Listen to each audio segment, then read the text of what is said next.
বিসমিল্লাহির রহমানির রহিম। সুপ্রিয় শিক্ষার্থীবৃন্দ, welcome to digital education Bangladesh.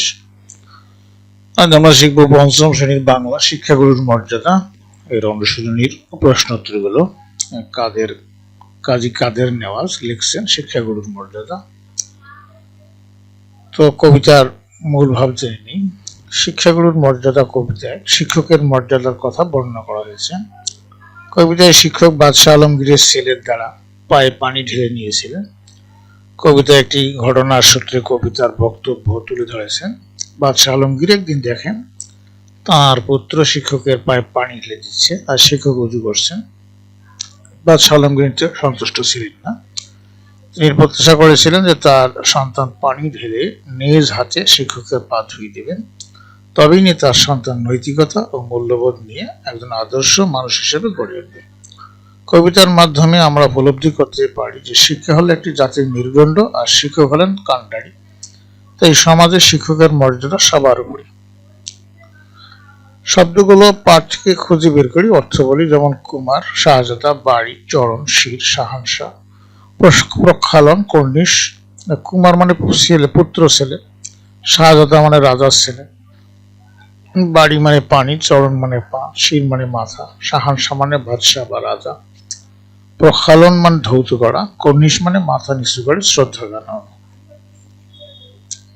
ঘরের ভিতরের শব্দগুলো খালি জায়গায় বসিয়ে বাক্য তৈরি করি। খালি জায়গায় বিভিন্ন রং দিয়ে তোমাদের দেখানো হয়েছে যে পিতার চরণে হাত রেখে পুত্র দোয়া ছিল। বর্ষাকালে প্রবল বাড়ি বর্ষণ হয়। আগে দিনে হাতি ঘোড়া চড়ে কুমার শিকারে দিতেন। উজির বাদশাহকে কুর্নিশ করলেন। শাহানশাহ আলমগীর ছিলেন একজন মহৎপ্রাণ শাসক। অন্যায়ের কাছে কখনো শির নত করো না। 4 নম্বর ছিল প্রশ্নগুলোর উত্তর মুখে বলি ও লিখি। যে বাদশাহ আলমগীরের পুত্রকে কে পড়াতেন? একদিন সকালে বাদশাহ কি দেখতে পেলেন? বাদশাহকে দেখে শিক্ষক প্রথমে কি ভাবলেন? প্রাণের চেয়ে মান বড় শিক্ষকের কথা বললেন কেন? ক হলো বাদশাহ আলমগীরের পুত্রকে কে পড়াতেন? উত্তর হলো বাদশাহ আলমগীরের পুত্রকে পড়াতেন এক মৌলভী।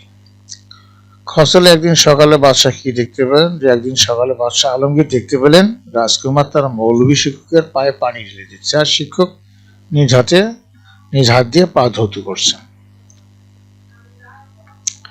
বাদশাহকে দেখে শিক্ষক প্রথমে কি ভাবলেন? উত্তর হলো বাদশাহকে দেখে শিক্ষক প্রথমে খানিকটা ভয় পেয়েছিলেন।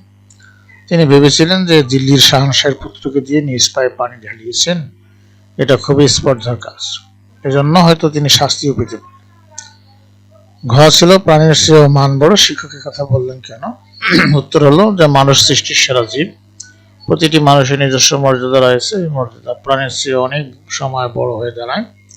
আলোচ্য কবিতায় আমরা দেখি যে এক শিক্ষক দিল্লির শাহানশাহের পুত্রকে দিয়ে নিজ হাতে পানি ঢালিয়েছেন, এটা খুবই স্পর্ধার কাজ। এজন্য হয়তো তিনি শাস্তিও পেতে পারেন। কিন্তু একটু পরেই তার মাথায় অন্য এক ভাবনা আসলো। তিনি চিন্তা করলেন যে শিক্ষক হিসেবে তার মর্যাদা সবার উপরে, তাই বাদশাহকে ভয় করার কোনো কারণ নেই।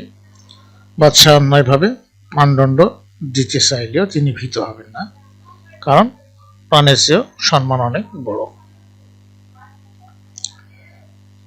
নম্বর ছিল বাদশাহ আলমগীর শিক্ষককে প্রথমে কি বলেন? বাদশাহ আলমগীর মৌলভীকে রাজদরবারে ডেকে নিয়ে বললেন, জনাব, আমার পুত্র আপনার কাছ থেকে ভদ্রতা ও সৌজন্য কিছুই শিখেনি, বরং শিখিয়েছে বেয়াদবি আর গুরুজনদের প্রতি অবহেলা।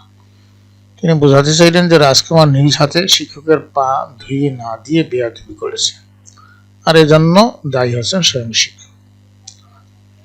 প্রশ্ন হচ্ছে শিক্ষক কি বলে বাদশাহ সুনাম করলেন? শিক্ষক বাদশাহকে কুর্নিশ করে বলে উঠলেন যে বাদশাহ, আপনি অনেক মহৎ, অনেক উদার। আজ থেকে আপনি শিক্ষাগুরুর মর্যাদাকে চির উন্নত করলেন। কবির ভাষায় আজ হতে চির উন্নত হলো শিক্ষাগুরুর শির। সত্যি তুমি মহান উদার বাদশাহ আলমগীর।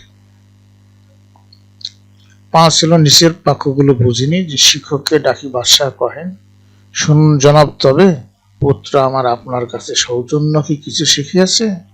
বরং শিখিয়াছে বেয়াদবি আর গুরুজনের অবহেলা।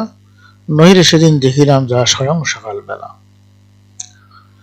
6 নম্বর হলো এই সমস্ত এই যে প্রত্যেকটি যুক্তবর্ণ ব্যবহার করে ব্যবহার করে 3টি করে শব্দ লিখি। যেমন এখানে দেখানো হচ্ছে যে এই যে যুক্তক্ষতে ক হসন্ত পেটখারা মনুষ্য, এখানে ক্ষয় শিক্ষক সক্ষম, এভাবে এই স হসন্ত ব, তারপরে স হসন্ত ম, শয় ম, স হসন্ত ত হসন্ত র, তাহলে এখানে হলো স্ত্র।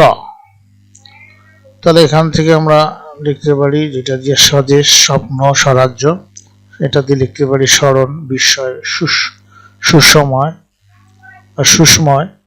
এটা লিখতে পারি অস্ত্র, স্ত্রী, বস্ত্র।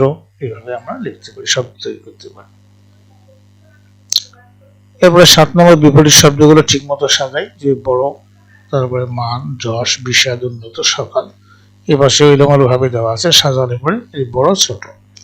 মান, অপমান, যশ, অপযশ, বিষাদ, হর্ষ, উন্নত, অবনত, সকাল, বিকাল।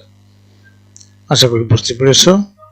এরপরে আমরা কবি পরিচিতি শিখব। কবি কাজী কাদের নওয়াজ 1909 সালে 15 জানুয়ারি পশ্চিমবঙ্গের মুর্শিদাবাদ জেলার তালিবপুর গ্রামে জন্মগ্রহণ করেন। তিনি কলকাতা বিশ্ববিদ্যালয় থেকে ইংরেজি সাহিত্যে অনার্স ও বিটি পাশ করেন। তিনি সরকারি চাকরি জীবনে প্রথমে ছিলেন সাব ইন্সপেক্টর, পরে বিভিন্ন স্কুলে প্রধান শিক্ষকের দায়িত্ব পালন করেন। তিনি নীতিকথা, কাহিনীমূলক শিশুতোষ কবিতার জন্য খ্যাতি লাভ করেন। 1983 সালের 3রা জানুয়ারি তিনি মৃত্যুবরণ করেন। এটা কাজী নওয়াজের পিকচার। প্রিয় শিক্ষার্থীবৃন্দ, এই ছিল আজকের আলোচনার বিষয়বস্তু। আশা করি ক্লাসটি তোমাদের উপকারে লাগবে। তো তোমাদের সবাইকে থ্যাংক ইউ। পরবর্তী ক্লাস দেখার আমন্ত্রণ জানিয়ে এবং তোমাদের সুস্বাস্থ্য কামনা করে আজকে এখানে বিদায় নিচ্ছি। খোদা হাফেজ।